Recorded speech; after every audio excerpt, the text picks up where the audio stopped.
যুদ্ধ যেন সবসময় সীমান্তের ভেতরেই আটকে থাকে, মানচিত্রে আঁকা কিছু রেখার মধ্যেই সীমাবদ্ধ থাকে। আমরা সাধারণ মানুষ এমনটাই ভাবতে ভালোবাসি, কিন্তু বাস্তবতা অনেক বেশি কঠিন, অনেক বেশি জটিল।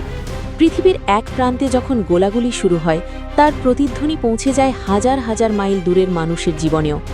মধ্যপ্রাচ্যের আকাশে যখন যুদ্ধবিমান উড়ে বেড়ায়, তখন সেই শব্দ সরাসরি না শোনা গেলেও তার অভিঘাত এসে লাগে বাংলাদেশের ঘরে ঘরে, রান্নাঘরে, বাজারে, বিদ্যুৎ লাইনে, প্রতিটি বাস্তবতায়। ইরান ও ইসরায়েলের মধ্যে চলমান উত্তেজনা এখন আর কেবল কূটনৈতিক বিবাদ বা সামরিক সংঘর্ষের মধ্যেই সীমাবদ্ধ নেই। এটি ধীরে ধীরে এমন এক পরিস্থিতির জন্ম দিয়েছে যা পুরো বিশ্বের অর্থনীতিকে নাড়িয়ে দিতে পারে। আর সেই ঢেউ এসে সবচেয়ে বেশি আঘাত হানছে উন্নয়নশীল দেশগুলোর ওপর, যেখানে অর্থনীতি এখনও বহির্ভরশীল, যেখানে প্রতিটি ডলারের হিসাব করতে হয়, যেখানে সাধারণ মানুষের আয়ের তুলনায় ব্যয়ের চাপ অনেক বেশি। বাংলাদেশ সেই দেশগুলোর মধ্যে অন্যতম। ভৌগোলিকভাবে অনেক দূরে থাকা সত্ত্বেও এই যুদ্ধের প্রভাব এখানে এতটা তীব্রভাবে অনুভূত হওয়ার কারণ খুবই স্পষ্ট: জ্বালানি নির্ভরতা। দেশের মোট জ্বালানি চাহিদার একটি বড় অংশই আসে মধ্যপ্রাচ্য থেকে। এই অঞ্চলেই যদি অস্থিরতা তৈরি হয়, তাহলে তার সরাসরি প্রভাব পড়ে তেলের দামে। আর তেলের দাম বাড়া মানেই যেন এক অদৃশ্য চক্র সক্রিয় হয়ে ওঠা, যেখানে একটির পর একটি খরচ বেড়ে যেতে থাকে। আন্তর্জাতিক বাজারে অপরিশোধিত তেলের দাম যখন দ্রুত বাড়তে থাকে, তখন তা শুধু একটি সংখ্যার পরিবর্তন নয়, এটি একটি সংকেত, যে সংকেত বলে দেয় সামনে আসছে কঠিন সময়। কারণ তেলের দাম বাড়া মানেই পরিবহন খরচ বাড়া, উৎপাদন খরচ বাড়া, বিদ্যুৎ উৎপাদনের ব্যয় বৃদ্ধি পাওয়া। আর এই সব কিছুর সম্মিলিত প্রভাব গিয়ে পড়ে সাধারণ মানুষের দৈনন্দিন জীবনে। ধরা যাক একজন কৃষক, তিনি তার জমিতে ফসল ফলাতে ডিজেল চালিত সেচ পাম্প ব্যবহার করেন। ডিজেলের দাম বেড়ে গেলে তার উৎপাদন খরচ বাড়বে। একইভাবে একজন ব্যবসায়ী, যিনি পণ্য এক জায়গা থেকে আরেক জায়গায় নিয়ে যান, তার পরিবহন খরচ বেড়ে যাবে, ফলে বাজারে সেই পণ্যের দামও বাড়বে। এইভাবে ধাপে ধাপে প্রতিটি স্তরে খরচ বাড়তে থাকে, আর শেষ পর্যন্ত ভোক্তাকেই সেই বাড়তি খরচ বহন করতে হয়। এখানেই শেষ নয়, জ্বালানি সংকটের আরেকটি বড় প্রভাব পড়ে বিদ্যুৎ খাতে। বাংলাদেশে বিদ্যুৎ উৎপাদনের একটি বড় অংশ গ্যাস ও তেলের ওপর নির্ভরশীল। যখন জ্বালানির সরবরাহ ব্যাহত হয় বা দাম বেড়ে যায়, তখন বিদ্যুৎ উৎপাদন কমে আসে। এর ফলাফল হয় লোডশেডিং, যা শুধু একটি সাময়িক অসুবিধা নয়, বরং পুরো অর্থনীতির জন্য একটি বড় বাধা। কারখানাগুলো তাদের উৎপাদন কমিয়ে দেয়, ছোট ব্যবসাগুলো ক্ষতিগ্রস্ত হয়, শিক্ষার্থীরা পড়াশোনায় বিঘ্নের মুখে পড়ে। একটি দেশের অগ্রগতির জন্য যে ধারাবাহিকতা প্রয়োজন, তা ভেঙে যায়। এদিকে তেলের সরবরাহ ঘাটতির কারণে দেশের বিভিন্ন স্থানে পেট্রোল পাম্পগুলোতেও তৈরি হয়েছে এক অদ্ভুত পরিস্থিতি। প্রতিদিন যে পরিমাণ জ্বালানি সরবরাহ করা হচ্ছে, তা চাহিদার তুলনায় অনেক কম, ফলে মানুষকে ঘন্টার পর ঘন্টা লাইনে দাঁড়িয়ে থাকতে হচ্ছে। মোটরসাইকেল চালক, প্রাইভেট কার ব্যবহারকারী কিংবা পরিবহন শ্রমিক সবাই যেন এক অনিশ্চয়তার মধ্যে দিন কাটাচ্ছেন। এই দীর্ঘ অপেক্ষা শুধু সময়ের অপচয় নয়, এটি মানসিক চাপও তৈরি করছে।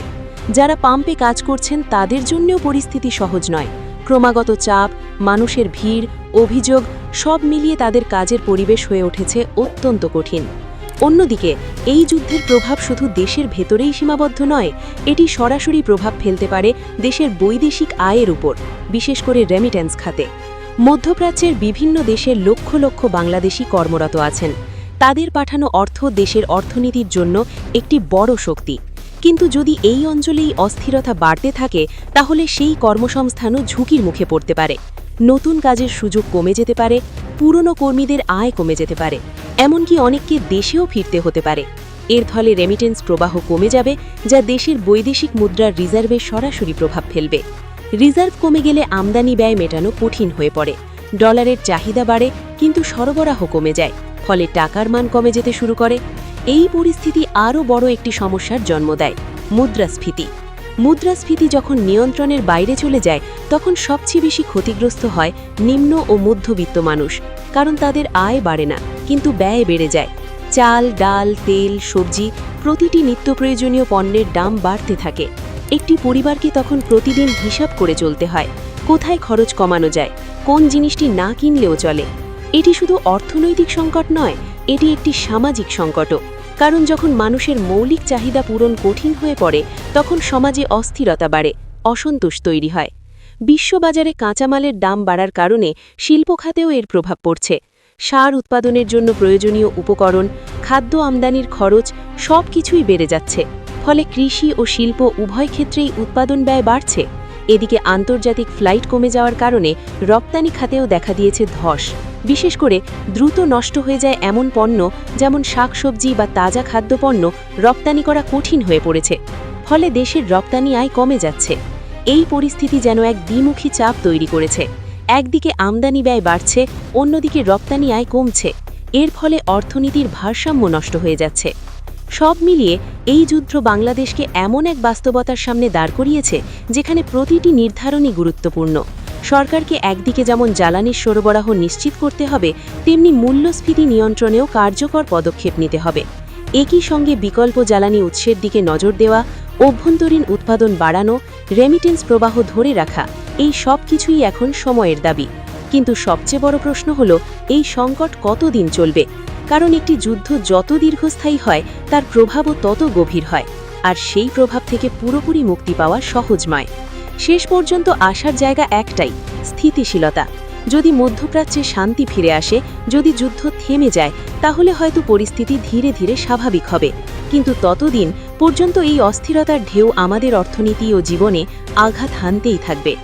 হাজার মাইল দূরের যুদ্ধের শব্দ হয়তো আমাদের কানে পৌঁছায় না, কিন্তু তার প্রভাব আমাদের প্রতিদিনের জীবনে স্পষ্ট হয়ে উঠছে। বাজারে গেলে, বিদ্যুৎ না থাকলে বা খরচের হিসাব করতে বসলে আমরা বুঝতে পারি এই পৃথিবী আসলে কতটা সংযুক্ত, কতটা নির্ভরশীল একে অপরের ওপর। এই বাস্তবতা মেনে নিয়েই আমাদের এগিয়ে যেতে হবে, সতর্কভাবে, পরিকল্পিতভাবে এবং সবচেয়ে বড় কথা, ধৈর্য ধরে।